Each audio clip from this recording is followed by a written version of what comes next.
మీరు కూడా మనం ఈరోజు ఈ రాష్ట్రం అభివృద్ధి చెందాలని, బాగా వెనకబడి ఉందని, ఇక్కడ ఉన్న వనరులు ఆస్తులు అన్నీ ఎవరో దోపిడికి గురవుతున్నాయని, ఆ దోపిడికి గురి కాకుండా ఇక్కడ ఉన్నటువంటి వనరులన్నీ ఉపయోగించుకొని ఈ ప్రాంత వ్యవసాయంతో పాటు పారిశ్రామిక అభివృద్ధితో పాటు ఉద్యోగ అవకాశాలు కల్పించుకోవడం కోసం ప్రత్యేక రాష్ట్రం తెచ్చుకున్న ఈ రాష్ట్రంలో ఇత్యాది కార్యకలాపాలు అనేకం ఇవాళ మొదలుపెట్టాం. పబ్లిక్ సర్వీస్ కమిషన్ ప్రక్షాళన చేశాం. నిరుద్యోగ యువకుల కోసం క్యాలెండర్ ప్రకటించాం. ఉద్యోగాల్లో మీరు అవి జరగకుండా ఉండాలని రకరకాలైన కుటిల ప్రయత్నాలు చేస్తే కూడా ఆ ప్రయత్నాలు సఫలీకృతం కాకుండా మేము సక్సెస్ఫుల్గా ఎగ్జామ్స్ కండక్ట్ చేసుకుంటూ ముందుకు పోతా ఉన్నాం. ఇప్పటికే 55,000 మందికి నిరుద్యోగ యువకులకు ఉద్యోగ అవకాశాలు కల్పించాం. భవిష్యత్తులో కూడా ఇంకా కల్పించబోతా ఉన్నాం. ఇంటిగ్రేటెడ్ రెసిడెన్షియల్ స్కూల్స్ తీసుకొస్తా ఉన్నాం. రకరకాలైనటువంటి స్కిల్ యూనివర్సిటీని తీసుకొస్తా ఉన్నాం. Advanced technology centres 65 advanced technology సెంటర్స్ని రాష్ట్రంలో ఏర్పాటు చేస్తూ ఉన్నాం. వీటితో పాటు ఈ పరిశ్రమలు కూడా తీసుకొని వస్తే ఇంకా ఉద్యోగ అవకాశాలు వస్తాయనే ఆలోచనతో ముందు పోతున్నాం. తప్పనిసరిగా ఆ పరిసర ప్రాంతంలో మంచి అభివృద్ధి కార్యక్రమాలతో పాటు పరిశ్రమలతో పాటు అక్కడ ఉన్నటువంటి రైతులకు కానీ భూములు కోల్పోయినటువంటి వాళ్ళకి కానీ మంచి R&R ప్యాకేజ్ ఉంటుందని, దానికోసం మీరు ఏ స్థాయిలో ఎవరితో మాట్లాడటానికైనా సిద్ధంగా ఉన్నామని, ఇటువంటి దాడులు చేసేటువంటి వాళ్ళపైన మాత్రం కఠిన చర్యలు తీసుకుంటామని చాలా స్పష్టంగా చెప్పదలుచుకున్నాం.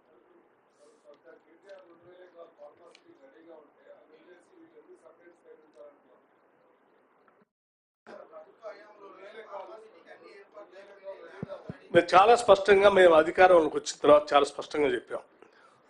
డెవలప్మెంట్ అనేది ఒక్క దగ్గరే స్టాగ్నెట్ అయి ఉండకూడదు, కాన్సన్ట్రేట్ అయి ఉండకూడదు. ఇట్ హ్యాస్ టు మొత్తం రాష్ట్ర వ్యాప్తంగా అన్ని ప్రాంతాలకు విస్తరించాలనేది.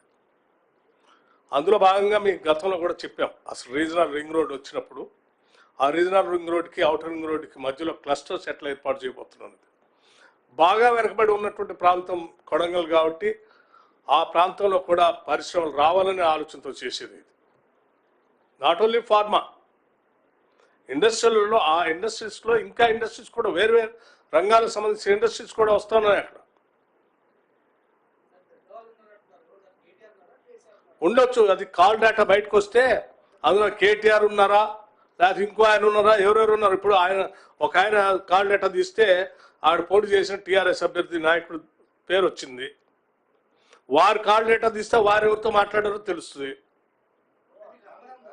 తీస్తారు అమ్మా.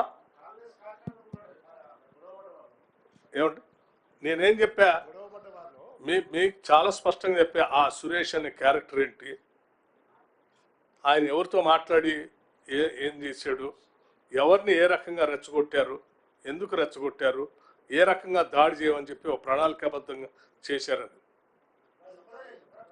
ఆ నాయకత్వమే కదా టీఆర్ఎస్ నాయకత్వం చేసిందని కదా,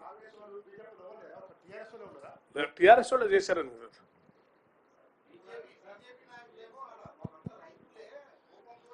నేను అది కూడా చెప్పా, మీకు అమాయకులైనటువంటి రైతులే వాళ్ళు,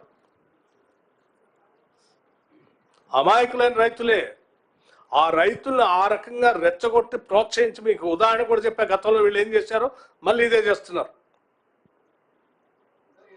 చనిపోయిన వాళ్ళే వాళ్ళు రాజకీయ లబ్ధి పొంది 10 ఏళ్ళు పాలన చేసి పదవులు అనిపించిన వాళ్ళు వీళ్ళు.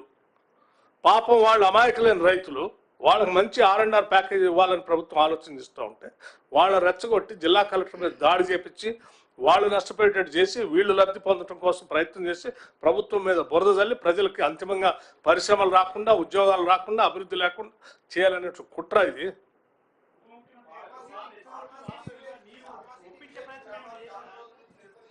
అమ్మా చాలా రోజుల నుంచి నిరసన చేస్తున్నారు, వాళ్ళు కోపంగా ఉన్నారని అందరికీ తెలుసు.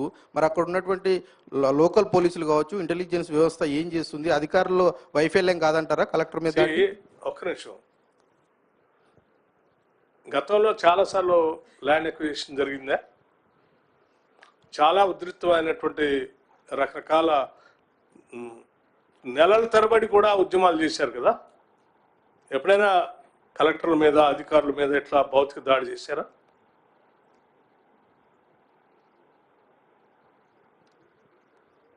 సార్, మీ మిత్రపక్షం కమ్యూనిస్ట్ పార్టీలు మాట్లాడుతూ మూసీ ప్రక్షాళన చేస్తున్న కాంగ్రెస్ పార్టీ మూసీ కంటే డేంజర్ అయిన ఫార్మాసిటీని ఎందుకు ప్రోత్సహిస్తుంది?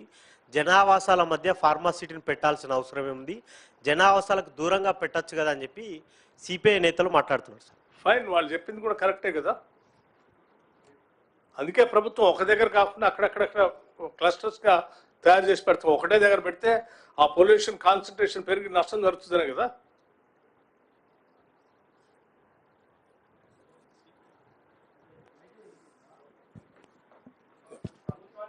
సార్ డిప్యూటీ సీఎం గారు, వీళ్ళు తల్లకిందులు తపస్సు చేసినా కానీ ప్రభుత్వాన్ని ఎవరు ఆశ్చర్యపరచలేరు.